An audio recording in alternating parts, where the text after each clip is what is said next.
So if you have any of these fluorescent curly Q light bulbs, we purchased this from Sam's Club approximately January of 2013. I installed it on the 16th of 2013.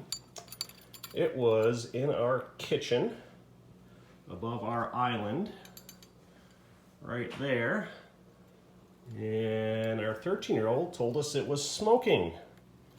And if you look at it, you can see it's definitely burnt. The base is melted, and it stinks like electrical fire. Let's see, manufacturer looks like Lumacoil from Sam's Club from 2013.